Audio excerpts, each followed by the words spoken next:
안녕하십니까? 성경을 읽기 전에 바치는 기도, 그 기도 바치고 시작하도록 하겠습니다. 성부와 성자와 성령의 이름으로 아멘. 말씀은 바로 내 곁에 있고 내 입에 있고 내 마음에 있다. 주님, 성령의 빛으로 저희 눈을 여시어 주님의 길을 보게 하시고 저희 길을 여시어 생명의 말씀을 듣게 하소서.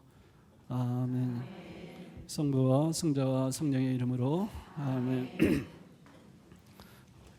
앞에서 이렇게 최승절 시민님이 이렇게 제가 이렇게 말씀 나누다가 강의 진도를 빨리 나가야 되기 때문에 깜빡 잊었다면서 새로 교황님께서 나신 것에 대해서 신부님께서 말씀하고 싶었는데 잊었다는 얘기를 했습니다.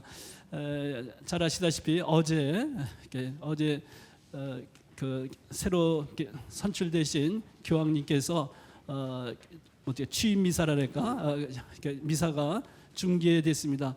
제가 어제 오후에 제천에 다녀올 일이 있었습니다. 그래서 자동차를 타고 갔다 이렇게 올라오다가 휴게소에 이렇게 들렸는데 거기에 뉴스를 이렇게 보내주는데 아주 우리 교황님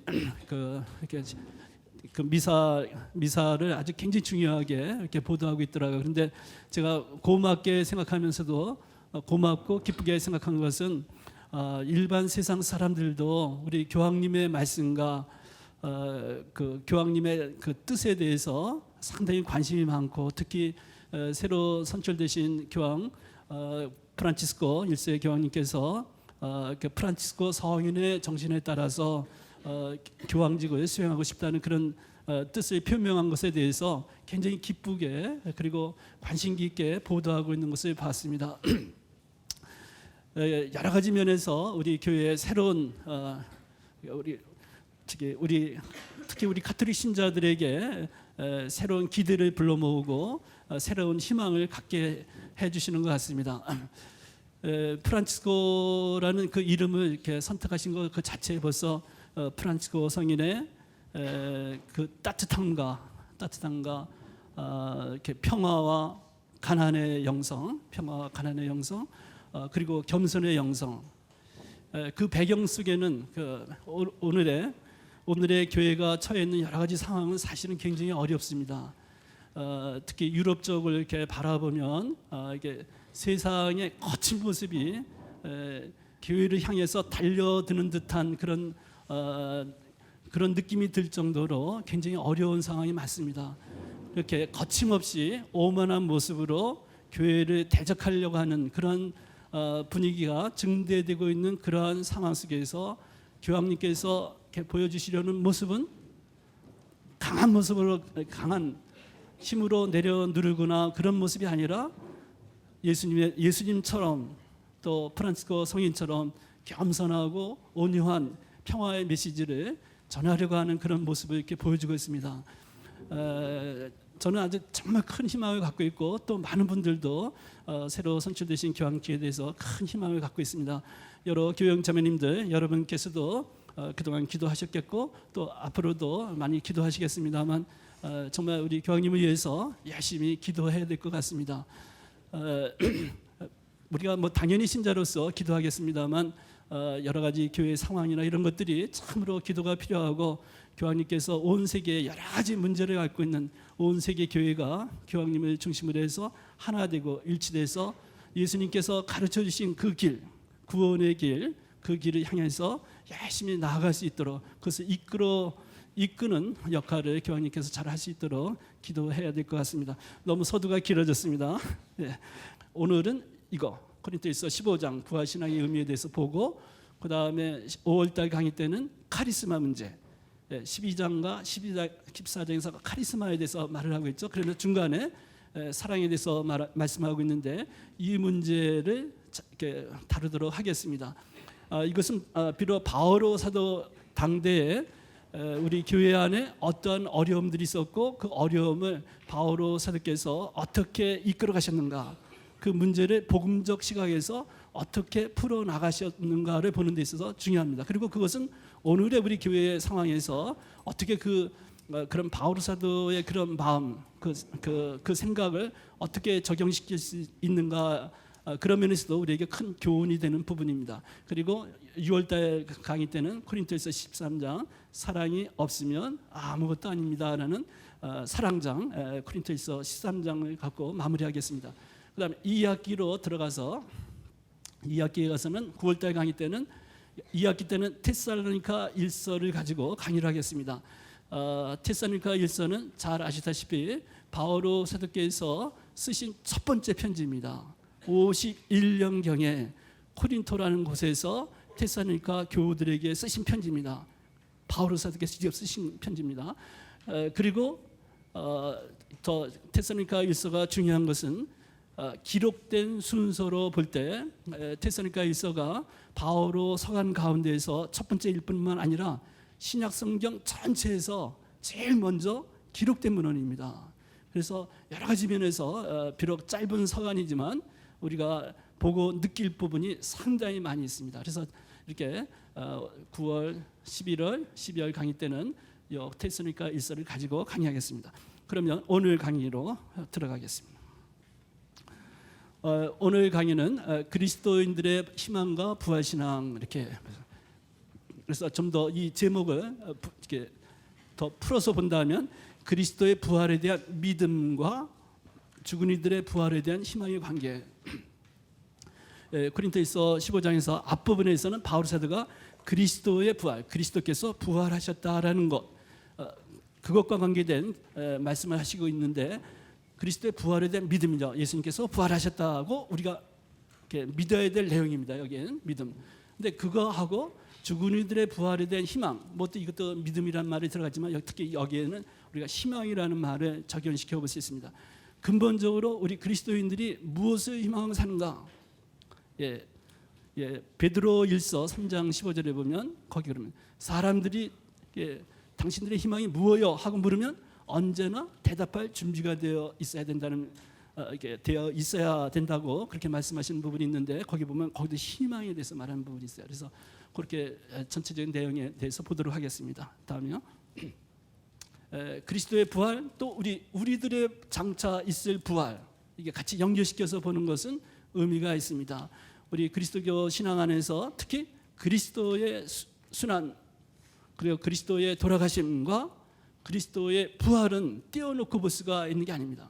뗄 수 없이 연결된 적입니다. 그래서 제가 강의를 해나가면서도 이 그리스도의 죽음의 의미와 그리스도의 부활의 의미, 이것이 연결되어 있음을 여러 차례 이렇게 말씀드릴 겁니다. 그러니까 그래서 부활 시기에 가서 이 강의를 하면 더 적절하겠지만 지금 이 시기에도 이게 전혀 맞지 않는 것이 아니라는 그런 면에서 이렇게 좀 말씀을 드립니다. 머릿말에 대해서 제가 말씀드리고자 하는 것은 그런 내용입니다. 우리 인생에 정말 불확실한 것이 얼마나 많습니까? 우리가 하루를 살아가더라도 우리가 당연한 것으로 그냥 믿으면서 살아가야, 우리가 많은 것을 믿고 믿으면서 살아가는 것이니까 그렇지, 사실 우리가 의심이 많아지면 계속 말하면 사실 이게 100m도 못 걸어갈 겁니다.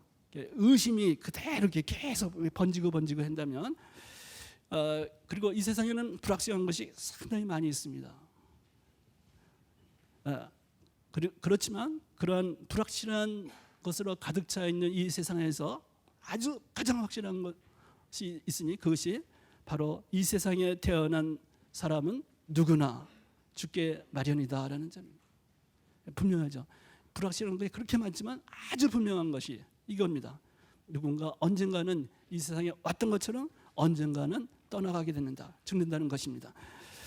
그리고 어떻게 보면 우리 인생은 그 끝을 향해서, 태어나는 순간 어떻게 보면 그 끝을 향해서 한 걸음 한 걸음 나아간다고도 볼 수가 있습니다. 그런데 그러한 과정이 특히 이제 연세가 많으시고 이렇게 주변에서 부모님이나 이웃이나 아주 친밀한, 아주 가족이나 아는 친한 친구나 누가 이렇게 세상을 떠나거나 그런 것 과정을 겪은 사람에게는 더욱더 그렇겠죠. 그리고 특히 그 떠나는 과정이 너무나 길고 고통스러운 그런 과정을 겪고 떠난 그러한 가족이나 그러한 친구나 이웃을 경험하고 난 다음에는 사실 우리가 신앙이 없다면, 신앙이 하나도 없는 것이라고 한다면 도대체 이러한 인생 왜 살아야 되는가? 도대체 이러한 인생 왜 살아야 되는가라는 질문이 안 나올 수가 없습니다. 사실 우리가 생각하지 않으려고 해서 그렇지 생각한다면 그렇습니다.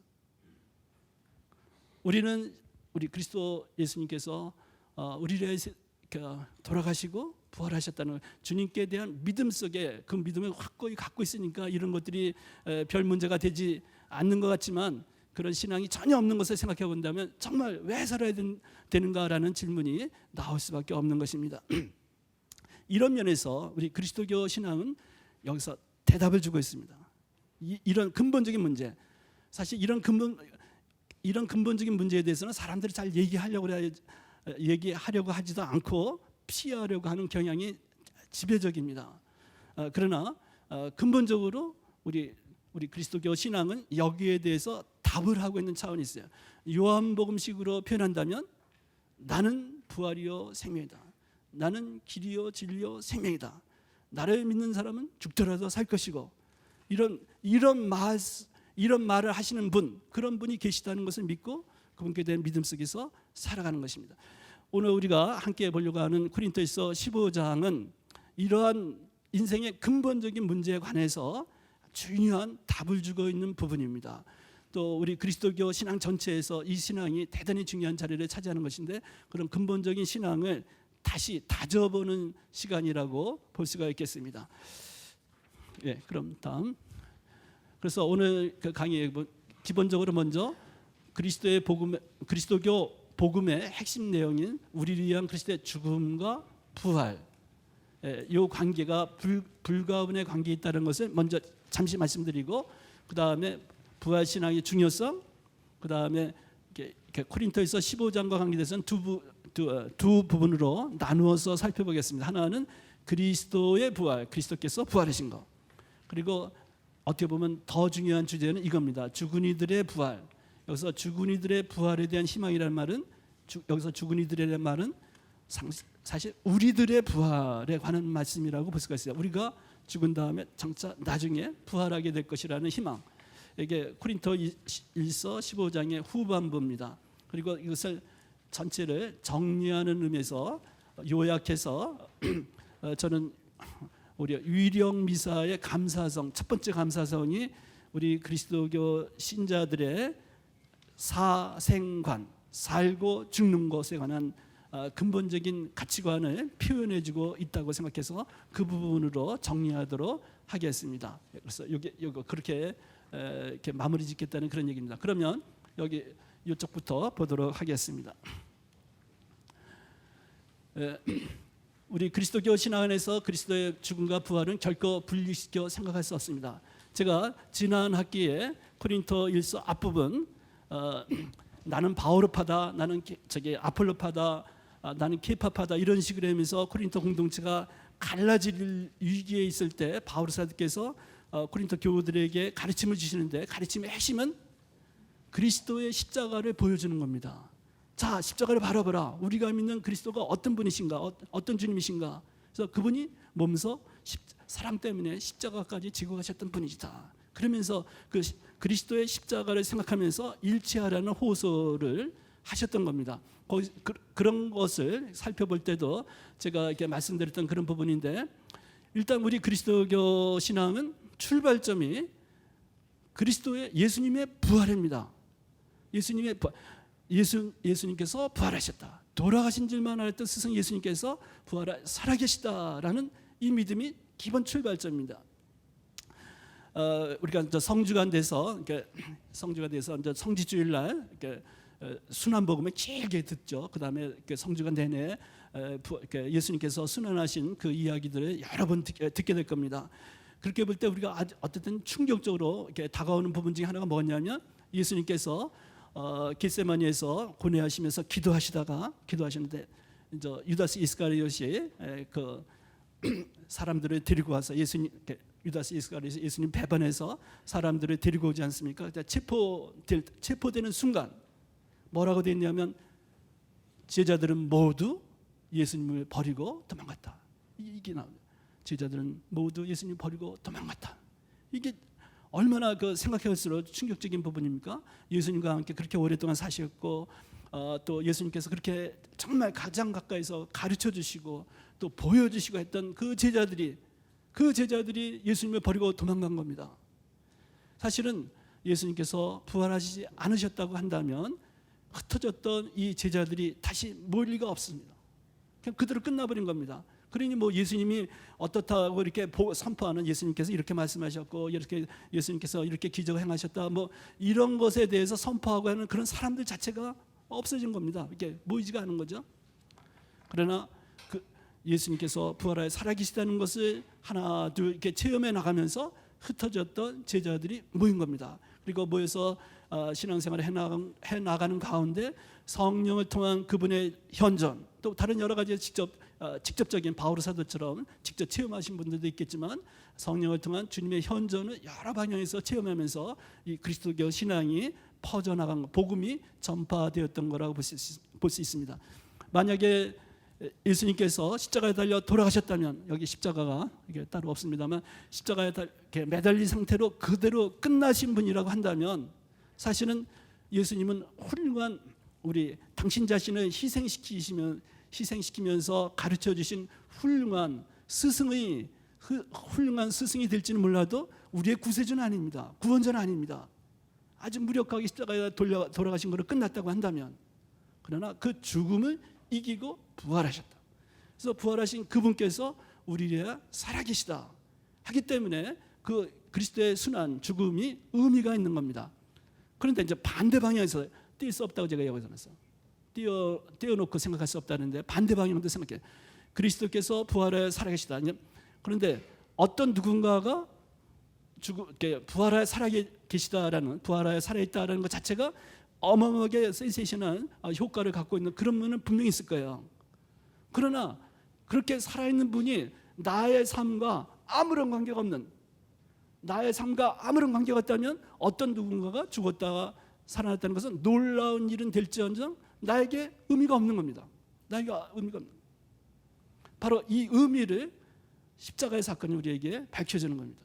이 의미를 우리를 위하여 그리스도의 죽음은 그분 자신은 아무런 죄도 없고 아무런 적도 없었지만 우리를 구원하시기 위해서 그 많은 고통을 겪으셨다. 사랑 때문에 그 많은 고통을 겪으셨다. 바로 그리스도의 순환은 우리에게 그 사랑을 일깨워주는 것, 그리고 그러한 그리스도의 사랑을 통해서 하느님께서 우리를 사랑하셨다는 것이 드러났다는 믿음입니다. 우리 그리스도 신자에게 있어서 그리스도의 십자가는 사랑의 상징입니다. 사랑의 주님께서 과거의 12 사도들과 이스라엘 땅의 그 몇몇 사람들에게만 그런 사랑의 주님으로 계셨던 것이 아니라 오늘의 우리에게도 구원자로서 그분이 살아계시다는, 바로 그렇기 때문에 우리가 그분께 주님하고 기도하고 간청하고 애원하고 그런 일이 있고, 또 그러한 구원 체험을 그분의 도우심을 우리가 체험하고 있는 그런 증인들이 있는 겁니다. 그래서 이 그리스도의 순환과 죽음은 불가분의 관계에 있습니다. 그래서 만약에 우리가 그리스도 신자들이 그리스도의 십자가를 잊어버리면, 그것은 그리스도의 그 사랑을 잊어버리면 더 이상 그리스도 신자가 아닌 겁니다. 그러니까 십자가를 결코 잊어서는 안 되는 것이죠. 그래서 우리 그리스도 신자들은 어디든지 가서 우리 그리스도의 상징으로 십자가를 이렇게 표현하지 않습니까? 개신교 신자들은 그 크루시픽스라 해서 이렇게 달려 있는 모습, 그 부분이 개신교의 십자가는 없어요. 그리고 우리 가톨릭에서는 그 달려 있는 그 모습까지 있죠. 사실 그 따져보면 엄청나게 무서운 것으로 생각했어요. 그러나 그만큼 처절하게 우리의 주님께서 우리를 얼마나 사랑하셨는지를 그것이 처절하게 보여주는 겁니다. 그 사랑을 잊어서는 안 된다는 것이죠. 부활이 없다면 십자가 사건은 절망으로 끝난 겁니다. 그 다음에 십자가의 그 사랑을 잊었다면 부활은 우리에게 그냥 하나의 놀라운 사건 정도로 끝날지도 모르겠습니다. 기본적으로 이렇게 보고 그 다음 거를 보도록 합시다. 근데 그리스도의 부활 신앙의 두 방향, 이제 잠시 후에 보겠습니다만, 우리 그리스도교 신앙에서 가장 중요한 신앙이 부활에 대한 믿음인데, 우리 그리스도교에서 말하는 부활의 희망에 대한 방향이 두 가지 방향입니다. 예수 부활하셨네. 우리가 성가로 이렇게 부활절 때 부르는 성가할 때 예수님께서 부활하셨다는 것에 끝나는 신앙이 아닙니다. 예수님께서 부활하신 것과 장차 우리도 죽은 다음에 죽은 이들의 부활, 그러니까 우리들의 부활하고 연관되죠. 그분의 부활이 우리들의 부활과 연결되어 있다라는 이 믿음. 그래서 이게 두 가지 같이 이어진 겁니다. 그리스도의 부활에 대한 신앙과 죽은 이들의 부활, 즉 우리들의 부활에 대한 장차 있을 부활에 대한 희망, 이게 두 가지가 연결됐다는 거 그겁니다. 그 다음 볼까요? 고린토일서 15장을 쓰신 계기는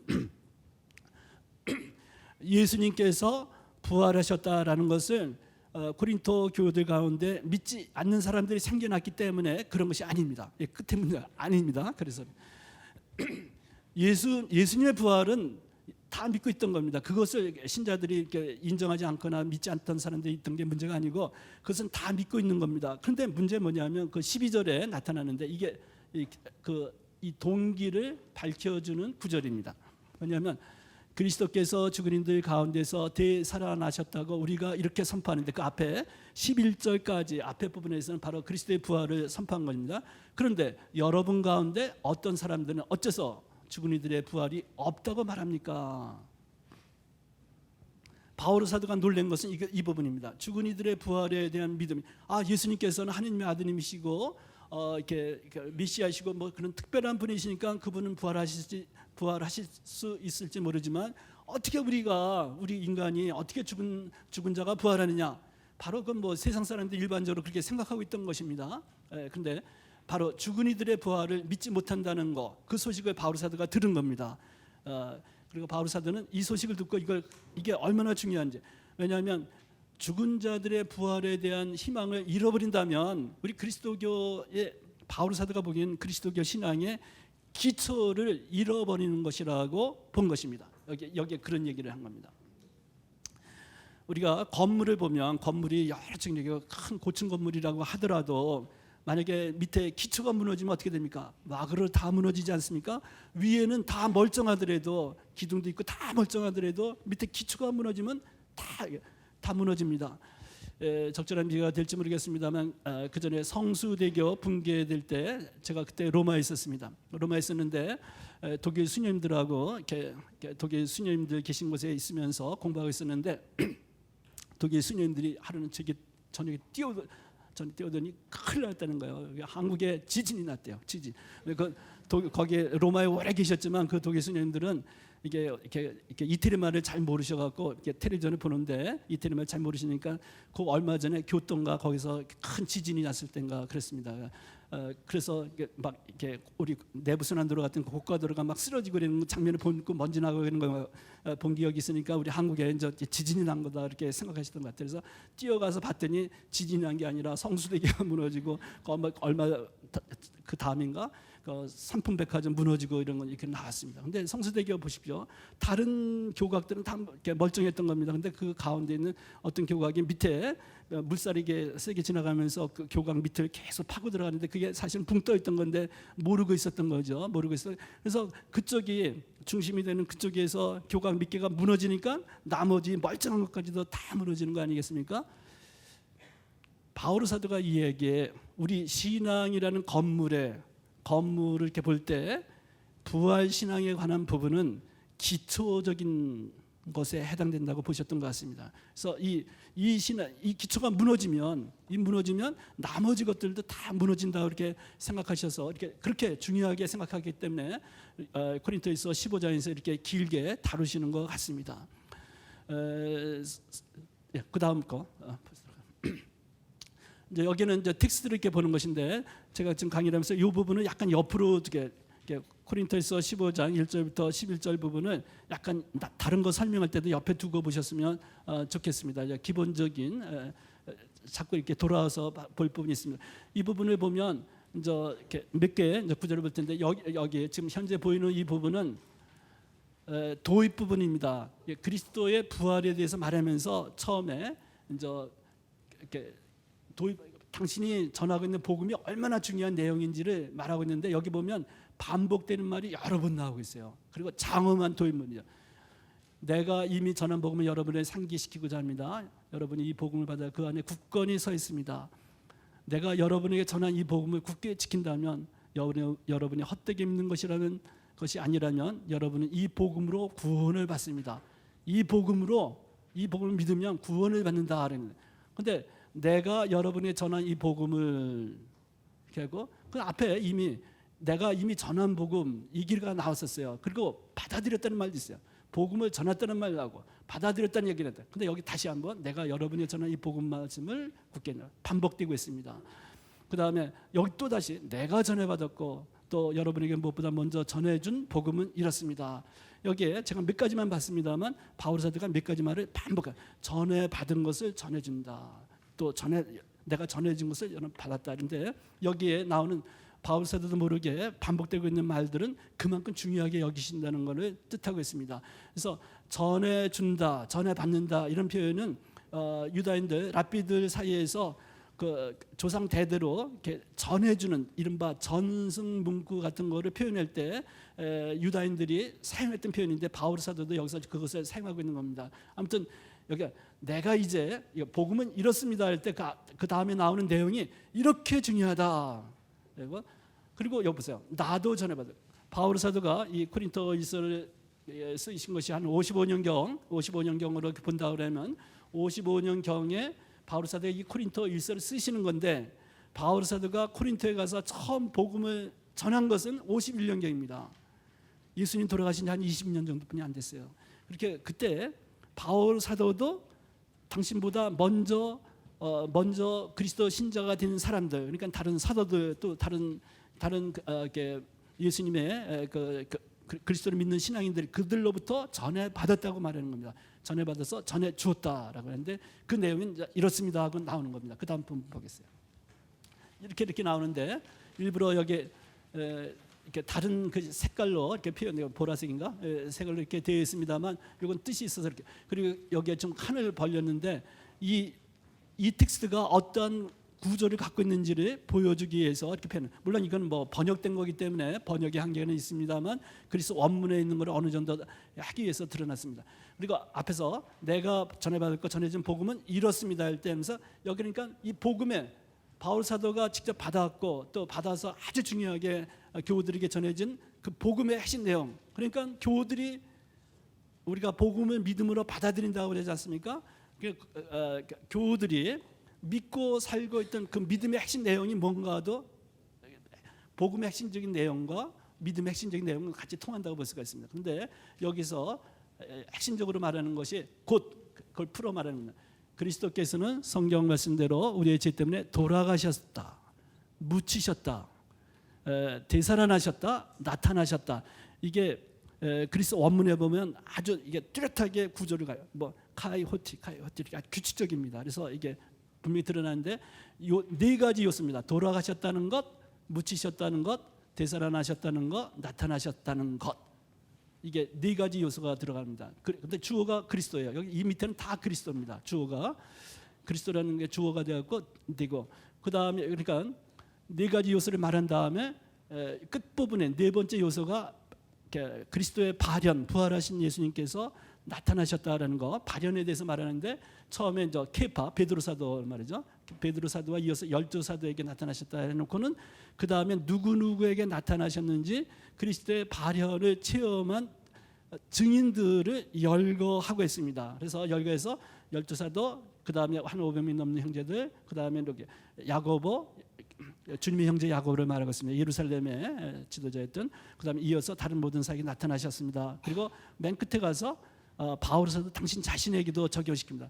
맨 마지막으로는 칠삭둥이 같은 나에게도 나타나셨습니다. 그래서 하여튼 여기는 이 부분은 그리스도의 발현을 체험하신 분들의 리스트입니다.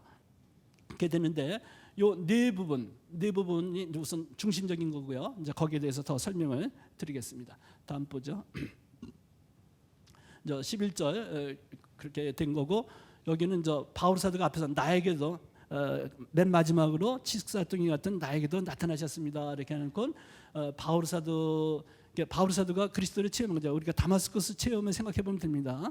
그때 부활하신 주님께서 바울 사도에게도 나타나셨다 이렇게 보는 거고, 그래서 거기 그분을 통해서 사도직을 받았다, 사도로 부름을 받았다는 얘기를 하겠습니다. 근데 사실은 당신은 자격이 없는데 하나님의 교회를 박해까지 했기 때문에 자격이 없지만 하나님께서 그런 보잘것없는 자기를 불러주셨다는 그 은혜로움을 얘기합니다. 그래서 9절, 10절은 바울 사도가 당신의 사도직을 은총으로 받았다는 것을 설명하는 내용입니다.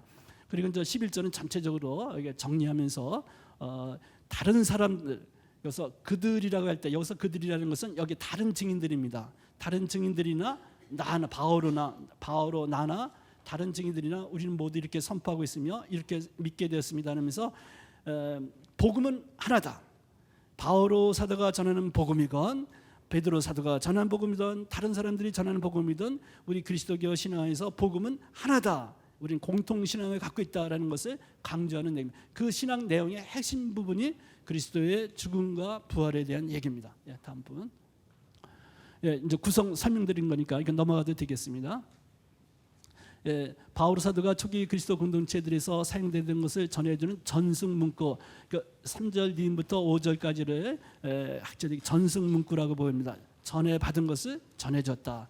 나름대로 거기에 이제 그런 것을 말할 수 있는 근거가 있습니다만 그건 여기서 말씀 안 드려도 되는 거고, 여기에 핵심적인 바울 사도가 전해준 복음의 핵심 내용은 네 가지로 요약됩니다. 그리스도께서 돌아가셨다, 묻히셨다는 것, 일으켜지셨다는 것, 나타나셨다는 것. 근데 이거를 요약하면 다시 죽음과 부활로 요약이 되는 거예요. 자, 왜 그러냐면 예수님께서 묻히셨다는 것은 예수님께서 참으로 돌아가셨다는 것을 강조하는 표현입니다. 더구나 사흘 동안이라면 완전히 가사 상태가 아니라 참으로 돌아가셨다는 것을 확인하는 거니까 이 동그라미 2번은 1번에 포함되는 겁니다. 그리고 나타나셨다는 것은, 발현하셨다는 것은, 부활하셨다는 것을 전제를 할 때 이게 가능한 표현입니다. 그러니까 이 나타나셨다는 것은 이게 부활에 포함되는 거고, 그래서 전체적으로 볼 때 이것이 우리를 위한 그리스도의 죽음과 부활이 기쁜 소식의 핵심 내용입니다. 기쁜 소식의 핵심적인 내용이라고 볼 수가 있습니다. 넘어가겠습니다. 우리의 죄들을 위하여, 있는 대로 번역하면 그렇고, 이렇게 텍스트를 보면 우리의 죄 때문에, 그러니까 죄를 사하기 위하여, 이제 70인역의 표현이나 이런 거 보면 그런 의미를, 우리 죄를 사하시기 위하여라는 그런 의미에서 위하여입니다. 그런 죄를 증가시키기 위한 그런 의미에서 위하여가 아니라, 그 다음에 성경 말씀대로라는 이 표현은 예수님께서 십자가에 달려 돌아가시고 그런 것이 그냥 비명 행사하고 정치적인 사건들이 뒤엉켜갖고 우연히 이렇게 희생되신 것이 아니라 하나님의 뜻에 따라서 이루어진 사건이었다라는 것을 그렇게 말하는 겁니다. 성경 말씀대로 되었다라는 것은 하나님의 계획 안에서 이루어진 것이다라는 그런 뜻입니다. 그 가운데 대부분 아직 살아 있습니다라는 것은 바울 사도는 지금 이게 코린토일서의 경우는 55년경에 편지를 쓰고 있는데 55년경이면 아직 예수님 사건의 목격 증인들이 많이 살아 있을 때입니다. 그러니까 사도들도 그렇고 다른 목격 증인들도 많이 살아 계실 때입니다. 그다음에 발현의 증인들 넘어가겠습니다. 그러나 하나님의 은총으로 지금의 내가 되었습니다.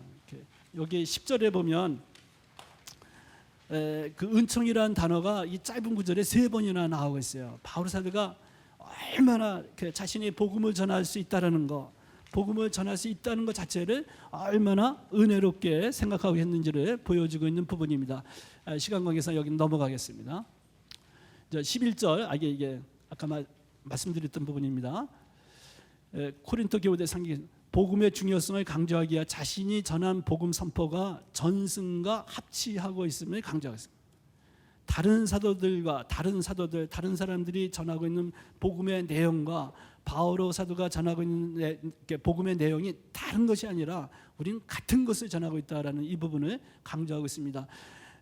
우리 가톨릭 교회에서 우리 아까 제가 시작할 때 교황님에 대해서 말씀드렸는데, 이 교황님께 대한 우리가 공경심이라든가 이런 사랑이라든가 이런 존경심 표현 이런 것들은 어떤 사람들은 인간 숭배 아니냐, 어떤 인간을 숭배하는 거 아니냐, 이제 그런 식으로 비판하는 사람도 있습니다.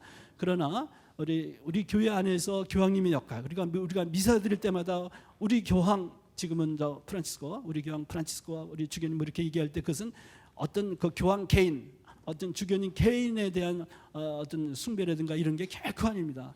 우리는 그분들이 우리 일치의 구신적 역할, 일치의 도구 역할을 하시는 분으로 이렇게 보고 있고, 또 그분들이 주님의 사도로서 정말 충직하게 그것을 할 수 있도록 간절히 기도하는 것, 그분들을 위해서 기도하는 일치의 역할을 하는데, 제가 그것을 교황님 얘기를 드리는 이런 부분은 우리 바울 사도의 경우에서도 당신이 전하는 거나 다른 사도들이 우리는 같은 것을 믿고 있고 같은 것을 전하고 있다라는 이것을 얼마나 중요하게 여겼는지 그런 걸 말씀드리기 위해서 그런 것입니다. 많은 분들이 바울 사도에 대해서 어떤 사람들은 아주 부정적인 선입견을 갖고 있는 분들도 있어요. 바울 사도가 논쟁적이고 그래서 자기 주장만 강하고 뭐 이런 식으로 선입견을 갖고 있는 분들도 있는데 결코 그렇지가 않았습니다. 그러나 바울 사도가 상당히 유연성이 있는데, 바울 사도가 절대로 물러서지 않는 부분이 있어요. 양보하지 않는 부분은 복음에 관한 부분입니다. 복음에 관한 부분은 이 복음은 다른 복음을 전하고 그랬을 때는 바울 사도는 그런 것을 용서하지 않았어요. 그런 부분에 대해서는 물러서지 않으셨습니다. 그래서 우리는 같은 복음을 전하고 있다는 이 하나된 것, 공통의 기반, 이것을 강조하고 있습니다. 그리고 우리 가톨릭 교회에서는 사도적 전승을 강조하고 있습니다. 사도로부터 이어오는 가르침, 사도 전승을 강조하고 있는데, 바로 이것이 사실은 어떻게 보면 굉장히 배타적으로 보이는 그런 면이 있을 수도 있겠습니다만, 여러 가지 다양한 생각들, 그런 것들을 하나로 중심을 가진 상태에서 일치시키기 위해서는 이런 기준이 꼭 필요한 것입니다. 기준이 필요한 것입니다. 그래서 그런 면에서 우리가 같은 복음을 이렇게 믿는다 할 때 기초는 중요합니다. 그리스도께서 부활하셨다. 죽은 자들이 그럼 이런 것은 믿을 수도 있고 믿지 않을 수도 있어요. 다르게. 그러나 우리는 같은 그리스도 신앙을 갖고 있고 그리스도교 신자라고 한다면 이것은 필수적인 내용인 것입니다. 필수적인 내용. 이것을 믿지 않을 경우에는 그리스도교 신자로서 가장 근본적인 것을 가장 공유하고 있는 부분을 동의하고 있지 않는 거나 마찬가지입니다. 그러니까 이런 부분에 대해서 우리가 굉장히 깊게 그 내용을 봐야 되는 겁니다. 다음 부분. 죽은 이들의 부활에 대한 그리스도인들의 희망 보겠습니다. 본격적인 주제라고 제가 적어놓은 이유는 아까도 말씀드렸습니다만, 예수님의 부활에 대해서 신자들이 믿지 않는다는 것이 걱정됐던 게 아닙니다. 그것은 다 믿고 있다고 다 이렇게 전제를 한 겁니다. 정녕 문제는 이게 죽은 이들의 부활을 믿지 않는 게 돼서, 그래서 본격적인 주제란 말을 그래서 쓴 겁니다. 전달 그리스도의 부활에 관한 말씀은 바로 이제부터 바오로 사도께서 다루실 죽은 이들의 부활에 관한 말씀에 근거를 세우기 위한 것이었습니다. 근거를 세우기 위한. 그래서 바오로 사도의 말씀을 이렇게 풀어본다면, 여러분들 예수님께서 부활하신 거 믿습니까? 좀 믿는다고 이제 하는 거죠. 그럼 믿는다면, 그리스도께서 부활하신 것을 정말 믿는다면, 바오로 사도의 논리에 의하면, 신앙의 논리에 의하면 죽은 이들의 부활도 믿어야 된다는 그런 방향에서 말씀을 전개시키고 있어요. 그리스도께서 부활하셨다는 것이 기초입니다. 죽은 이들의 부활에 대한 희망을 말씀하시는 근거가 되고 있습니다. 그래서 이제 부활 신앙과 중요성에 대해서 몇 가지 보겠습니다. 그리스도께서 되살아나지 않으셨다면 우리의 복음 선포도 헛되고 여러분도 믿음도 헛됩니다. 아까 말씀을 드린 부분이요. 만약에 예수님께서 십자가에 달려 돌아가신 걸로 끝났다면 우리 그리스도교는 생겨나지가 않았어요. 흩어졌던 사도들이 다시 모이지 않았습니다. 그냥 그것은 끝난 겁니다. 그러니까 그런데도 불구하고 바울 사도가 이렇게 다니면서 복음을 전한다는 것은 헛된 허상에 근거한 복음 전파가 되는 거니까 정말 헛된 것이죠. 있지도 않은 거 믿는 것이 되어버리는 겁니다. 이걸 믿지 않을 때는 그런 뜻이고, 그 다음에 죽은 이들이 되살아나지 않는다면 그리스도께서도 되살아나지 않으셨을 것입니다 라는 이 바울 사도의 말씀입니다.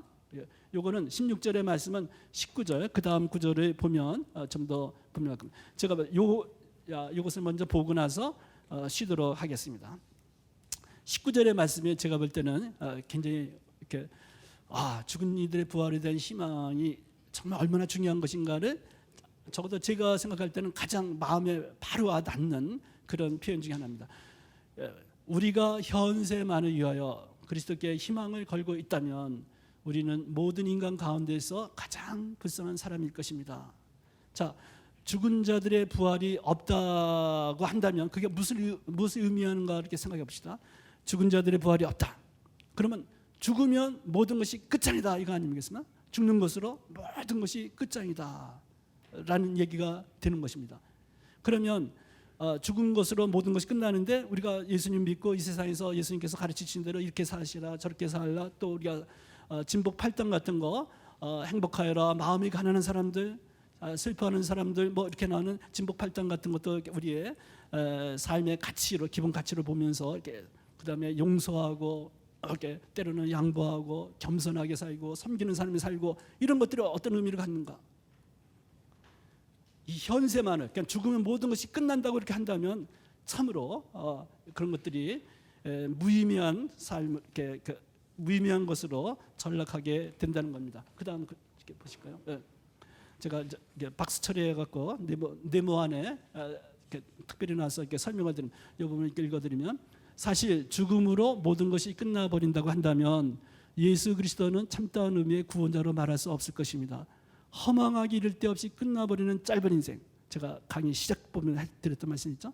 허망하기 이를 데 없이 끝나버리는 이 짧은 인생의 과정의 일부분만의 구원자이실 뿐입니다. 이 현세 이 짧은 인생에서 거기서 이렇게 도와주시는 거는, 그다음 인생의 한계, 죽음으로 한계해진 우리 인생의 그 아픔과 비참함을 진지하게 고려할 때 죽음으로 향한 인간 운명에 대한 응답이 없는 메시지들은 결국 짧은 인생 어떻게 살며 서로 부담감 없이 평화롭게 살다가 죽을지를 가르쳐주는 처세술에 불과한 것으로 전락하게 됩니다. 이건 뭐 지나친 표현인지 모르겠습니다만, 처세 이렇게 살고 저렇게 살고, 그러니까 어떻게 우리가 마음 상하지 않고 서로 마음 상하지 않고 어떻게 마음 평안히 이 세상을 살아갈까? 사실 그런 부분에서는 차라리 그 심리학자라든가 다른 이쪽에 뭐 요즘은 경영학이나 뭐 이런 데 다른 데서 우리 인간관계를 어떻게 잘 조절하면서 이렇게 나갈 수 있을까? 그런 면에서 훨씬 더 과학적으로 연구된 게 많습니다. 또 심리학자들이 그런 면에서 현실적으로 약물 치료라든가 이런 것 병행하면서 그럴 것이 더 많을 겁니다. 죽으면 모든 것이 끝나버린다고 한다면 너무나 우리 그리스도 교회에서 근본적으로 선포하고 있는 메시지들이 근본적인 힘을 잃어버립니다. 그리고 보십시오. 이 세상의 삶이 우리가 젊고 건강하고 자신만만하고 그럴 때는 문제가 없고 다 좋지만, 그래 보십시오. 우리가 조금의 우리 인생의 이면에 조금만 뒷구석으로 이렇게 조금만 들어가 보면 얼마나 많은 문제가 있습니까? 얼마나 많은 문제가 있습니까? 얼마나 고독하고 얼마나 아픔이 크고 얼마나 긴장이 많고, 더구나 현대사회 이렇게 경쟁이 치열하게 있는 이런 사회 속에서 얼마나 많습니까? 그럴 때 우리가 그리스도 신앙을 할 때 이 현세만의 19절의 표현이 그런 거 아닙니까? 우리가 현세만 희망을 두고 있다면, 죽은 자들의 부활이 없다고 죽으면 모든 것이 끝장이라고 할 때는 기껏해야 우리가 현세만 희망을 걸고 있는 겁니다. 그리고 얼마나 억울한 것이 많습니다. 우리가 인류의 과거 역사를 돌이켜보면 더욱더 그랬죠. 어마어마한 전쟁이 벌어지고 전쟁에서 어마어마한 많은 사람이 무참하게 학살되고 억울하게 죽어가고, 그럼에도 불구하고 하나님을 믿는다, 저 세상에 상관없는 저기 할 때 이건 믿을 수가 없는 겁니다. 그런 면에서는 근본적인 메시지를 주지 못해요. 근데 우리 그리스도교 신앙은 근본적으로 이것을 육체적 죽음의 그 단계를 넘어서는 차원과 연관돼서 됩니다. 그래서 나중에 정리해서 이제 이렇게 볼 내용이 더 있겠습니다만, 우리가 죽은 자들의 부활, 육체적 죽음이 삶의 완전히 끝이 아니고 육체적 죽음도 우리의 삶의 한 부분이다, 과정이다. 그래서 우리가 믿는 주님, 그래서 우리가 예수님의 부활을 통해서 우리가 믿는 하느님은 죽은 자를 살리실 수 있는 하느님이다. 죽은 자를 살리실 수 있는 하느님이다라는 것이 예수님의 부활을 통해서 명백히 보여준 겁니다. 적어도 우리 신앙인들에게 있어서는. 그래서 우리가 믿는 주님은 이 세상에서만의 하느님이 아니라 저 세상에서. 그래서 바울 사도가 로마서 14장에서 이런 표현을 합니다. 우리는 살아도 주님의 것이고 죽어도 주님의 것입니다. 이렇게 말할 수 있는 근거는 육체적 죽음을 넘어서서 이 세상에서 저 세상에서 우리가 믿는 주님이 정말 생명의 주인이시라는 그 믿음이 뒤에 배경에 있습니다. 좀 더 말씀드릴 게 있는데 일단 여기서 쉬고 다음 강의 계속하도록 하겠습니다.